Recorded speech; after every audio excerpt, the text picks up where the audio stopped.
gentlemen, may I have your attention, please?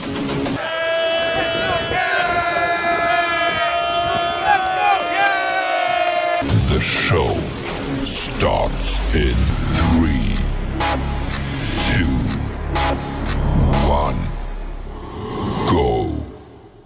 Good morning, CaneSport. It's August the 5th, 2022. I'm Gary Ferman, the publisher of CaneSport.com, joined as always by our managing editor, Matt Shodell, as we discuss the news of the day, presented as always by Life Wallet, where the time is now to take charge of your personal health. And Matt, we got to do the show quick this morning. We got things to do, places to be. Time to drink 2 glasses of your magic potion juice or whatever you got from the shaman of South America or whoever's telling you to drink that crap. But load up on it, baby, because it is time to go to work. Training camp begins this morning. I am fired up. You guys know I am bullish on the way this team has come together. I feel that this team, if they could just find somebody to make plays down the football field, can be a surprise team in college football this year. So, Matt Shodell, your thoughts?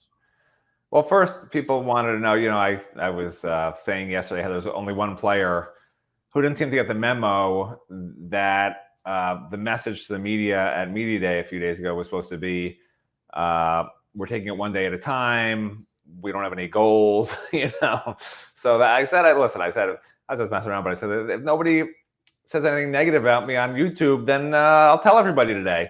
And I was never expecting to really say who the player was because I figured there'd be lots of negative rants about me, like there always are. But somehow there were not. So now I am stuck having to say what this player said. So the one player out of the team that was wheeled out to us to talk to on Media Day that for some reason, I'll give you the quote now and then I'll tell you who said it. It was on the record, so it's not like I'm throwing anyone under the bus here. It was a one-on-one, but let's see if we can find the actual quote here. I'm still looking for it.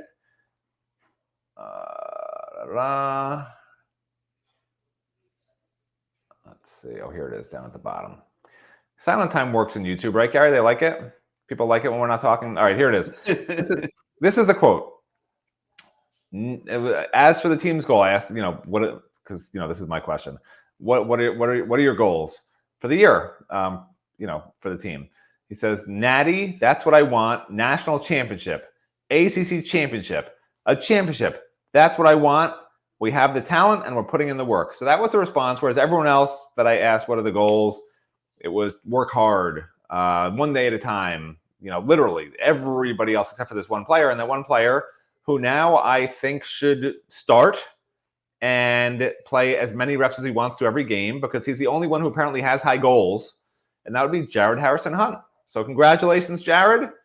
You won the reporter championship. You wanted a championship. You won the reporter championship. Congratulations. You got one. All right, and I got something I got to clear up because I took some shots on the YouTube comments as always. But I was not dissing on John Campbell. Okay, I know that kind of came out weird, and you got to realize we're taping this thing live. We're not this isn't like you don't get redos on how you say stuff or whatever. What I was trying to say is you wouldn't want to be starting the season or going to College Station right now with John Campbell as the left tackle. You just did it again. Protecting Tyler Van Dyke's blind side, okay? He has never done anything in his career yet at Miami. This is your apology to John Campbell? Yes, it is an apology. He has to prove himself first, and he gets that opportunity. I had a better apology at the bar when somebody spilled a drink on me when they punched me in the face afterwards. Well, he's going to get his opportunity here in these next 2-3 weeks because he is the guy that's going to be playing left tackle, and he is going to have to prove that he is up to the task of blocking and not getting Tyler Van Dyke killed the way that De'Ara King got beaten up in the Alabama game last year. Okay, and those are facts, man. It's like we rolled out. And God bless DJ Scaife, and I know he's got a chip on his shoulder now and all that probably, but he was not prepared to block Will Anderson in the opening game last year. He just wasn't good enough. And they panicked and they pulled him and the whole thing and put Justice out there and tried to survive the game. De'Ara King lost this season that day. He got the daylights beat out of him in that game. And my only point is that you can't put a left tackle out on the field against good competition that hasn't proven himself worthy of being in that spot. And I'm not dissing on John if I'm saying he has not proven himself worthy of being in that spot yet. He has not, but he will get the opportunity here in the next couple of weeks to start building at least a little bit of a resume. You know, the quarterback's going to have the red jerseys. He's not going to be allowed to be touched. But John Campbell's still going to have to go in live drills and in live scrimmages and things like that. And we'll see how he does. You know, I have no idea how he's going to do. He probably has no idea how he's going to do. He's never been in that situation before. So I just wanted to clear that up. You know, it's like we have to keep our opinions real on our website, on this show. And, you know, it's never intended to throw shade on a kid or be negative about a kid. Sometimes we got to give an honest opinion, and they're not all going to be great all the time. It just is the way it is. So I just wanted to clear that up. I am very excited, Matt, and very anxious to see how John Campbell does beginning in practice this morning. How about that? Is that fair? Look, what I heard is somebody cooked you a meal. You told them it was inedible. They were really mad. And then you apologized by saying, I'm so sorry. It actually was good if the dog was eating it. That's basically what I heard. That's exactly what you just said. That's not what I said. But anyway, I hope I cleared that up. I really wanted to because, you know, John Campbell, he's a very nice kid. Just like they're all nice kids.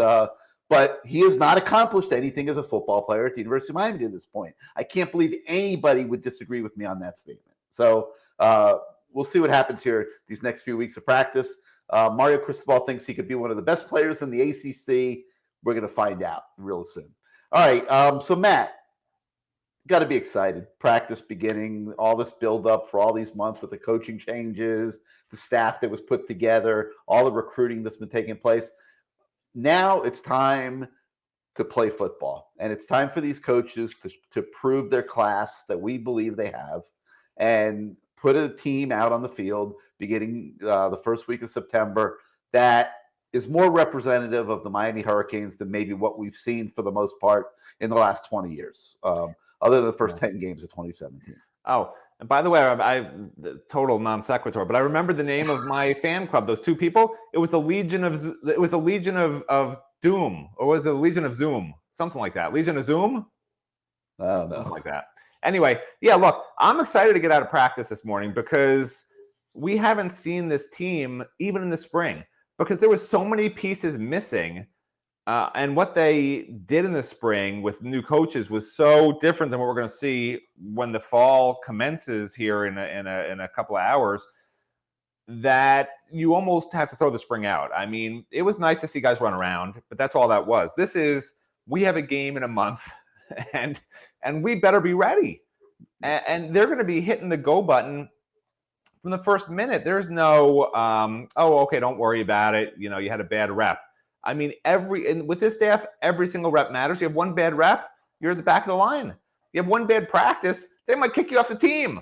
I mean, I'm being facetious, but like that's how serious these coaches take this. This is not a prior regime that I can't name and how they ran things. I'm very excited to see how different it looks. And one thing we did get a sense of in the spring was you could see there's much more hands-on coaching, that when somebody did a rep wrong, they just stopped that person and they took them to the side and they explained what they did wrong. And the next time they had them do it, they made sure they did it right. And if they didn't do it right, they did it again.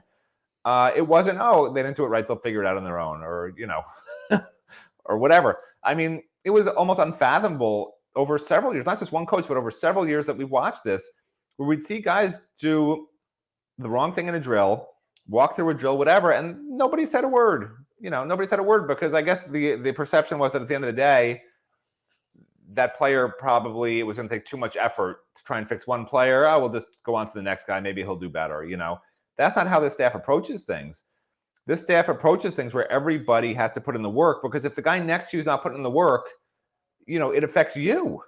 It affects you because, listen, I'm a reporter, okay? But if I'm writing 20 stories a day, which I do, If I'm writing 20, which I did off of it's been that way this week. I'll tell you that. Crazy. Ooh. But if you're writing 20 stories a day, and the guy next to you, who is the same position as you and the same level as you in the mind of your boss, whoever that may be, is writing 5 stories a week, you're thinking, why am I working so hard? Why is that guy even with me or level with me when I'm putting in all this? And it creates resentment. This staff won't allow that to happen. And we're going to start really honing in on that. We're going to get our eyes on the team. We're going to see what they're doing. We're going to see what happens when somebody doesn't work hard. And we will tell you on Good Morning CaneSport tomorrow, because there will be somebody who tries to take a play off in practice this morning. And there will be a repercussion for it. And we'll tell you what happened, because I'm going to be looking. That's all I care about is the negative stuff. I'm going to be looking for that. I want to see the guy who tries to walk to the next drill while everyone else is running. That's what I am looking for, Gary. I'm not looking for Tyler Van Dyke and how great his passes are, or if Ja'Cory Brown is really up, his level of play, or which star is working where. No, I'm looking for who loafs and what happens to them, because that's what I like to watch. For me, that's fun. The other stuff I expect them to do well. All right, well, we will have a lot of coverage for you later today on the first practice. And by the way, do you remember when the Canes were great, Gary? When the Canes were great, after practice, it wasn't just a few up downs, which is what's been happening like in the past several years. Guys had terrible practice, walks through half the practice. They would have them do like 10 minutes of up downs. Okay, go to class. In the old days, they'd be in the sand pit for hours, and they'd be thrown up on green tree in front of us, and they'd still have to keep going. Roly-polies to get them dizzy, get in the sand pit. They would be thrown up, and they would never, ever do whatever the hell they did in that practice again. And Mario Cristobal knows that, because that's when Mario Cristobal was here, man. That's why I want to see the loafers and what happens, because those guys don't even know what's going to hit them with Mario Cristobal. This is his first fall practice, man. Yeah, this is showtime. They will make an example of that first guy who tries to walk to the next drill. They'll make an example of that guy who tries to loaf through practice, whether it's today, tomorrow, or the next day, whatever. And that first guy who does it, man, I pity the fool, to use my old A-team analogy. I mean, it's going to be bad. And no one will ever do it again. I promise you. It is go time, no question. All right, so we will have a lot of coverage on the website later today. You look forward to that. If you are not yet a subscriber to CaneSport.com, please join us. We got this great $1 special. The information's on the bottom of your screen right now. It was part of our deal to move to the On3 network. Every Canes fan that wants to be part of our community gets in for the first year for $1. And please encourage everybody, get your friends on board. It's important to everything that we do on CaneSport that we continue to build that community and build our numbers. Subscribe to this channel, like this video, do all the things that you guys can do to help us continue to provide you with all of the content that we do. Now, speaking of all the content that we do, my God, folks, crazy. Matt and I, we have just been shaking our heads because, you go full speed ahead. You have media day, and we're doing interviews. We're taping this, taping that. You don't ever stop to take inventory, but then it ends, and now you got inventory, and you got about 3 days here to throw all this content at you guys, because camp is starting. And there's going to be a whole nother wave of content that we'll be throwing at you guys. So we have been grinding it out here in the last several days, and I'm going to touch on some of those things right now. Matt, we've got a story about Zion Nelson, who's working on rebuilding his upper body strength while he rehabs from that cleanup knee surgery that he has. And he talks about his timeline, and I think you would agree that it's not ideal to see Zion Nelson sidelined here as training camp begins, but they obviously felt like they needed to get him right physically before he goes into the season. Yeah, and look, you and I have interviewed Zion numerous times. Yep. Did you notice something different about this interview, Gary? Because you did the interview. I noticed it when I watched it. Did you notice something different this time? No. He seemed very downcast, not excited. I think he's, I don't blame him for not being happy that he has to miss the start of fall camp. But you know what I think? I think that they're really not really supposed to talk about their injuries very much. Maybe that's what it was. I hope that's all it is, because you need Zion to be excited about something, whether it's just rehabbing something. Like, you can't go into fall camp and be talking like this and like, yeah, I don't know when I'll be back. You know, like this is fall camp. This is 2 days before fall camp. You interviewed him. You got to be revved up and pumped up. Like, I get John Campbell, that's his personality, but that interview that you did with Zion, that's not Zion's personality. That concerned me a little bit. Maybe you're right, but they wheeled him out in front of us. They didn't have to. Yeah, I was kind of like, they don't wheel him. Okay, he has a knee injury. They don't wheel him. He's fine. He was walking. But my point is, like, it wasn't him in terms of his normal personality, which I don't know why. I don't know why. I don't have an answer. But you guys can watch it. Yeah, I'm just guessing, that maybe he was a little bit, questioning how much he's supposed to say about it and stuff. Yeah, everything I've heard is he should be back by like the third week of camp or so. And then he asked John Campbell, and John Campbell's like, he may never come back. Right. Yeah, right. I'm going to be the left tackle this year. I'm the left tackle. Like, that's literally what John Campbell told us. Like, so when Zion comes back, like, what happens to you? Zion has no timetable to return. I'm the left tackle. Like, that's literally what he said. And it's just kind of, I don't know if it's funny or not, but like, that's what they said. It's just, football talk. All right. So we have the Zion Nelson story. And what you guys may need to do is there's links on the website that'll say like all Miami football and all Miami football recruiting. You'll see it'll say like view all football is what it'll say. Make sure you click on that link, because there's really a lot of stories on there. And if you don't click on that, you're going to miss a whole bunch of them. So especially this weekend and this week, click on that view all football button when you're on the website so you can see everything that's there to see. All right. Another one that we have is a story on Daryl Porter Jr., the new cornerback, who is excited to be a Hurricane, excited to be back home. He's ready to contribute to the Miami Hurricanes after going to West Virginia. And Matt, Daryl Porter is definitely one of the key guys on this team. I mean, they're counting on him to hold down one of those starting cornerback spots. Yeah, and something that is not in this story, but it's something that sort of occurred to me after Media Day.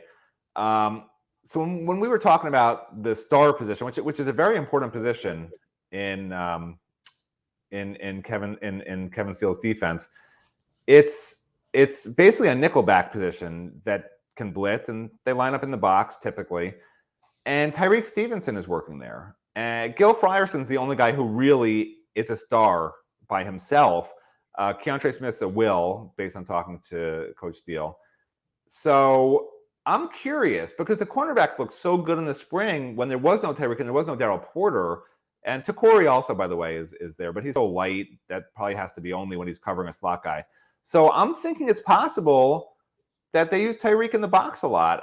That's what they did with him at Georgia. And if you have enough good cornerbacks, I think that's what Coach Steele's going to want to do. It's not a mystery that Tyreek's not a guy who looks the part of one of these agile, quick, hip twitch corners. That's just not him. He held up well last year, man. He held up well last year, and he does very well against bigger receivers. But we know for a fact, Gary, because we've seen it, he struggles with the high-end speed guys. He just does. And I think there's going to be games where he's going to be at star, and they're going to want to use a different guy at corner because they have Daryl Porter now as the other corner. Last year, you had no choice. There was no corners on this roster. Now it seems like they have a lot of guys that are decent. When Marcus Clark is a third teamer and he was starting games last year and looking decent, in the spring he was a third teamer, that tells you some guys are ready to step up. You got Al Blades back healthy. You got I know DJ Ivey falters in every game, but coaches are going to think he's really good because he always practices well. And it's going to be very interesting to see, because just when they started telling me, when I was talking to multiple people who's at star and they started saying Tyreek, it occurred to me afterwards that, I wonder if Daryl Porter is a reason now why they feel a little more comfortable with the boundary corners, that they feel maybe Tyreek can be at that special star position. So we're going to see what happens, because they call the stars also can be strong side linebacker if it's a run team. They have a different.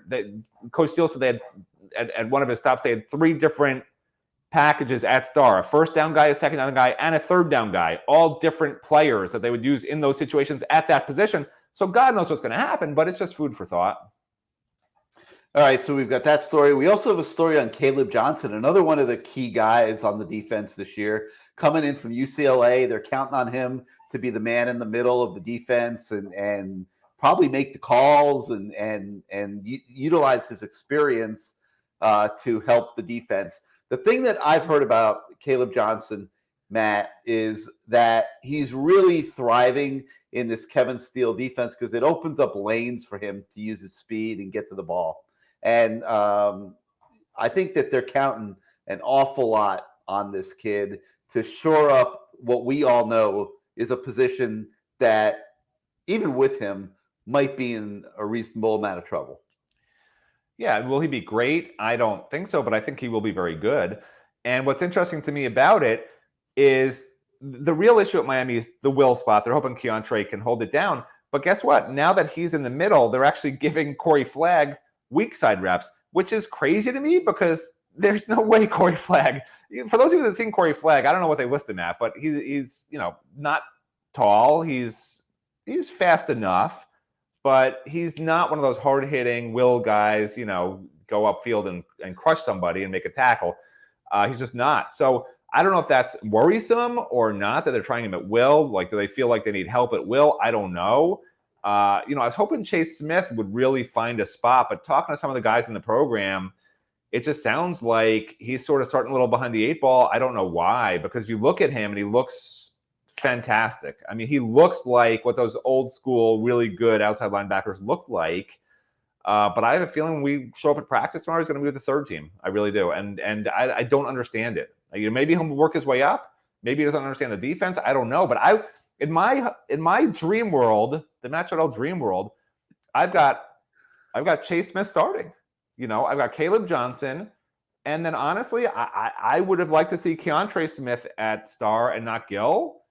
Keontre, I think, is a little harder hitter. I think he's just as fast as Gill. But, that's my dream world. I respect Kevin Steele immensely after he spent a half hour with me. I will never, ever second guess him. That's just my dream world. Yeah, so which I live in most of the time, by the way. I'm not going to say too much about that because I don't want to be accused of shining on somebody else. But look, they got to figure it out at linebacker. There's not a lot of the most fun part of fall is making these personnel mixes and matches, Gary. How can you not talk about that? That's all people want to hear about. In trouble. I come across as like I'm being too hard on individuals, and then I get trashed on the YouTube comments. I'm sensitive, man. It's like I'm just a sensitive. What are you going to talk about for the next 30 days if you can't talk about personnel? Somebody will get me fired up out there. Don't worry. My game face will get back. You don't ever have to worry about that. I'll get out there. I'll watch a few plays later this morning, and we'll be locked and loaded and ready to go. All right, guy, I'm really excited about and that's Jalen Knighton, and here's why. And Matt, the funny thing is, we got this story on the website, and in the story, he talks about how I've put on 10 pounds and I'm bigger and I'm stronger and I want to run between the tackles. No, they don't need Jalen Knighton running between the tackles this year, in my opinion. Okay. Jalen Knighton is one of the keys to this offense. And I'm going to tell you why. They do not have a number one receiver. Okay. People can argue with me all they want. I don't believe they have a number one receiver. I don't believe that anybody is going to rise to that level. Okay. So they are going to have to figure out ways to make plays with guys that aren't just the outside receivers, in my opinion. And a guy that can do that has proven earlier in his career that he can do that, is Jalen Knighton. That they can open up the field for him and dump him a ball, and he can go get them 20, 30, 40, 50 yards if you scheme it up just the right way. And I think Jalen Knighton's going to be a big weapon in the passing game in Josh Gaddis's offense. And I'm excited that he's healthy and that he feels bigger and stronger and all that. But I don't get him beat up running between the tackles very often. You may have to do it every now and then to keep people honest, but that will not be – I feel confident saying, Matt, that Jalen Knighton running between the tackles will not be a staple of this offense. Look, I mean, I hate to say this stuff because people always say I'm so negative. This could be my DNR if you want, okay? This is my concern heading into fall camp, okay, about the offense. And I don't have – people say, oh, the offensive line's the concern. I'm not that concerned about the offensive line. I know how good a coach Alex Mirabal is. I know how good a coach Mario Cristobal is. I know they'll put the guys in place that they can, and the offensive line can't be much worse than last year. And the line was below average last year, but not awful.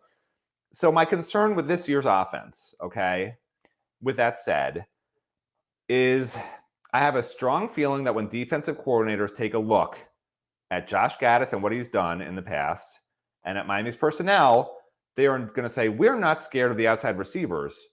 And if you have a running back like Jalen Knighton, who you know is not running between the tackles, well, all you have to do, Gary, stack the box, have somebody tracking, a fast linebacker who's tracking whichever, whether it's Henry or Jalen in there, and you will stop that offense. So I'm hoping that you're wrong. And that Jalen, you gotta make those guys on the outside beat you one-on-one. I agree with you. Yeah.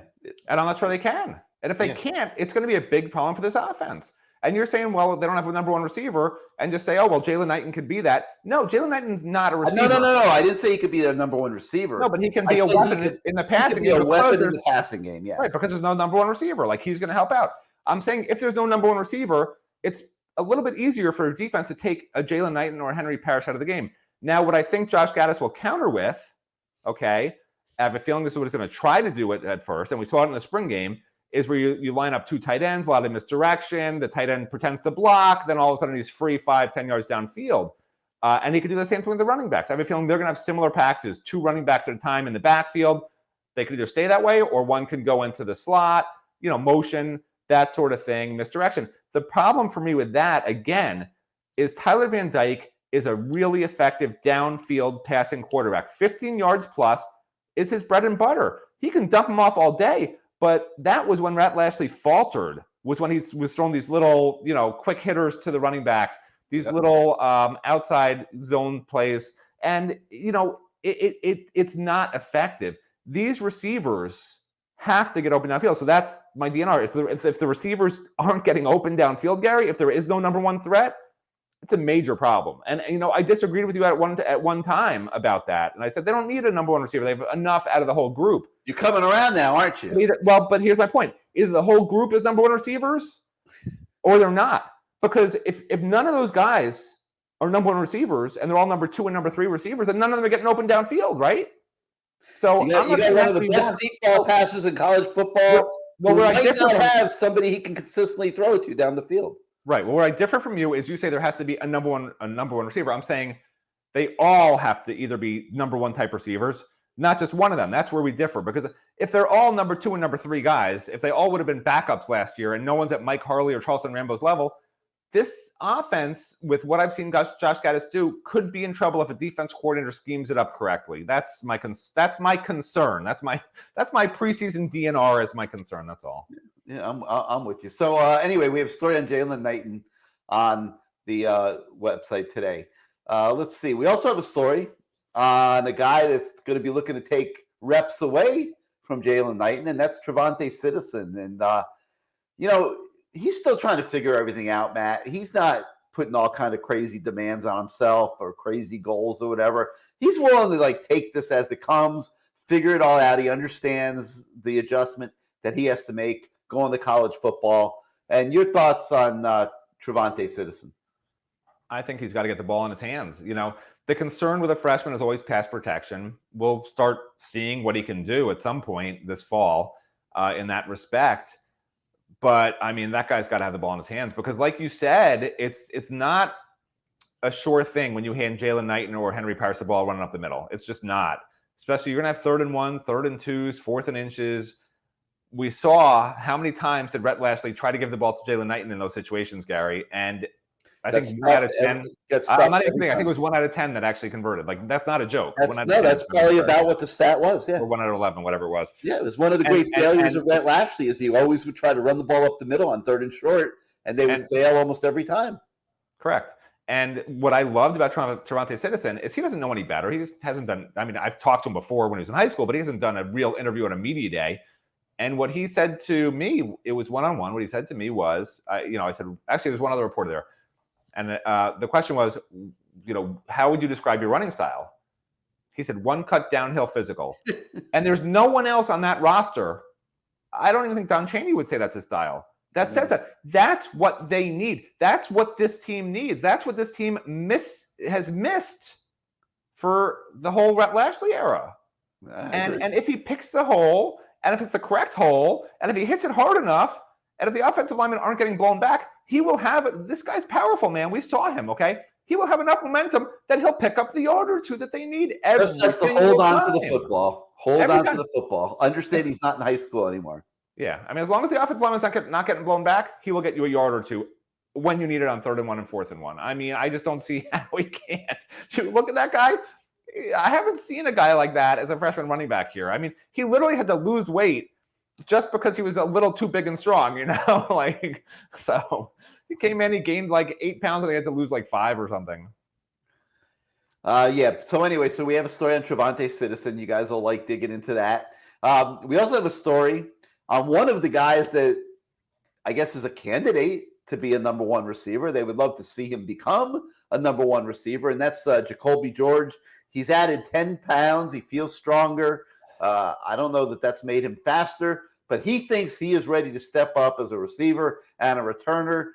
Matt, can Jacoby George rise to the occasion and maybe become that go-to receiver that Miami needs? I mean, fans already hate me enough. Listen, I said after last year, this Jacoby George is going to be the guy. He's going to be the next great receiver here. I said that. And then I talked to some people who were like close to the situation, and they're like, no.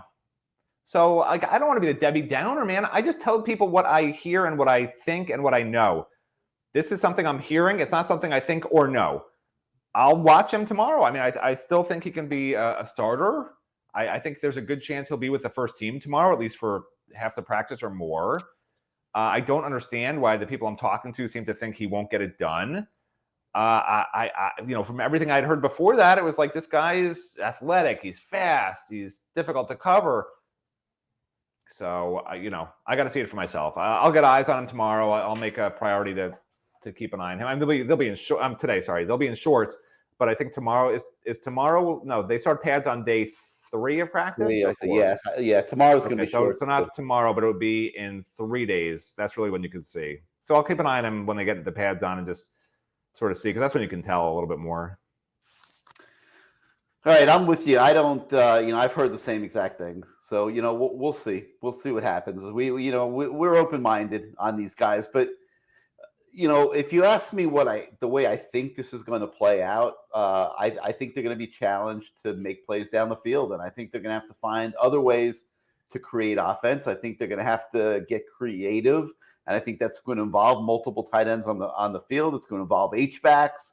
I think it's going to ultimately involve Jaleel Skinner, who we also have a story on the website this morning. You've got to. Those guys don't run the 20 and 30-yard routes. They don't run the flies. They don't run the post. You've got to get the receiver. They sometimes, but that's not typically their role. Not the way Josh Gaddis uses his tight ends. Those are the kind of wrinkles that you can have in the offense when you need them. Look at the routes Josh Gaddis had his tight ends run at Michigan. That's just not what they did. But my point is, you have to get the receivers involved on the outside and spread the field like you just do. The receivers have to come through. You have to, but what do you do if they can't get it done? You don't fold. If they don't get it done, your offense isn't going to be effective. Well, they won't get it done against some of these opponents, but to me, Restrepo's an underneath guy. The tight ends are mostly underneath guys. The running backs are mostly going to be flats guys. You need Jacoby George. You need some of these guys to be weapons on the outside that demand the safety's help over the top. You can't not have that. You can't. They have to come through. If they do not come through, this is going to be a running offense. And who's stepping up this morning, guys? I know you guys you're getting ready to go over to the building and get ready for practice. I know you're watching this show. Who's stepping up? Which of you guys in that receiver room is going to step up and solve this problem? Okay? Put down your fork and knives, stop eating pancakes, and start thinking about who's going to be the one that's going to step up. Because if one thing is apparent from this conversation that we're having, you know how Matt and I feel about this.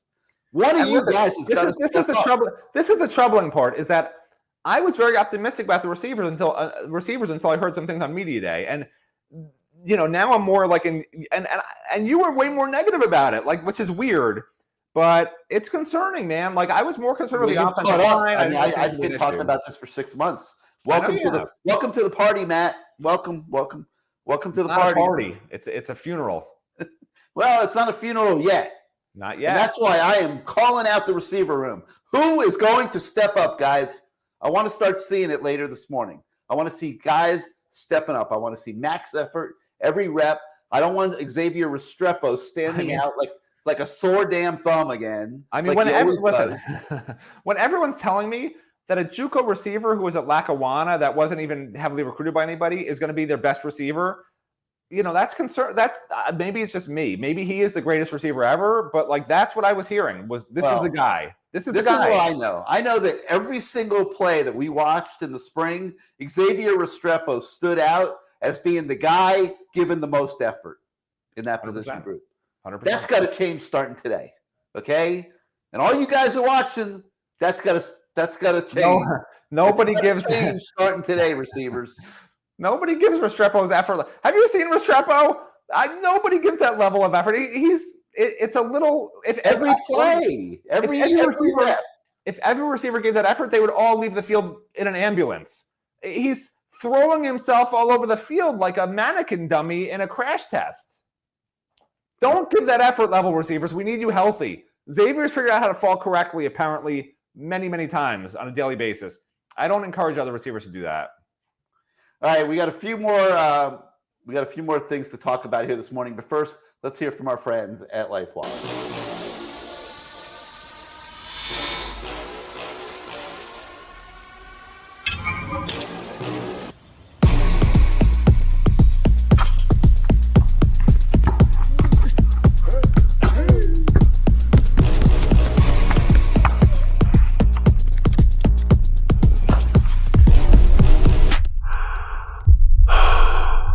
Are you feeling all right? Hey, you sure you good?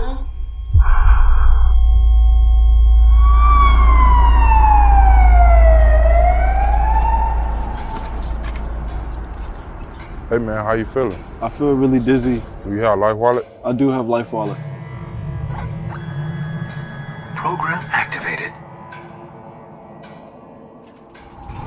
Hey, George, you all right? Actually, I'm great because I have my LifeWallet.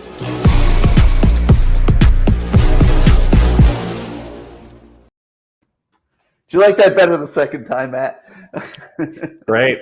By the way, so I also don't want fans to get like too antagonized by all this. Like the offense is going to be fine. The issue is it'll be a lot better if the receivers make plays down the field. Obviously, that's the concern.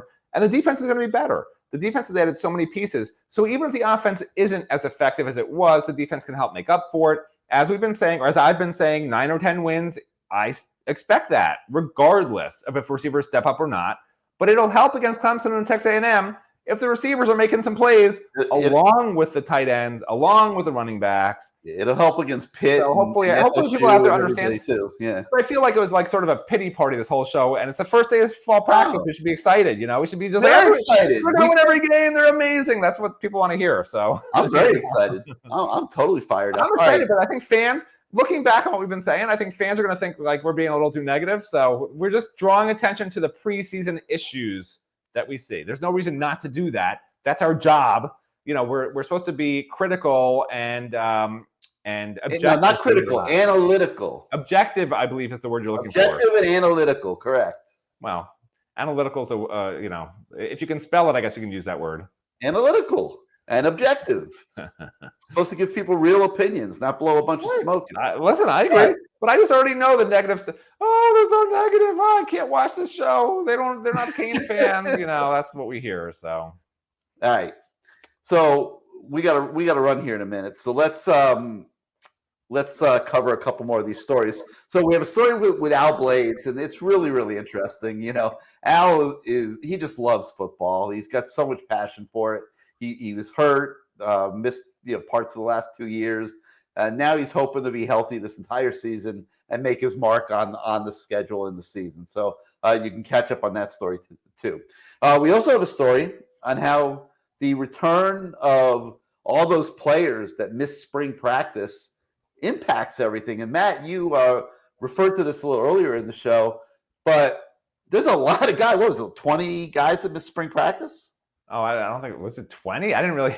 It was a lot. Thought it There was were a less lot than of that. guys that I can't remember the exact number, That's but there were a lot. Okay, and they're now back. So this is a whole different team that we're going to be watching later this morning and into the next few weeks than what we watched in spring practice. It's going to have a whole new look. You've got transfers coming in that weren't in part of spring practice. You've got all these guys returning from injury. So that's going to be a very exciting thing to look at as well. We have a training camp primer. What the Hurricanes offense?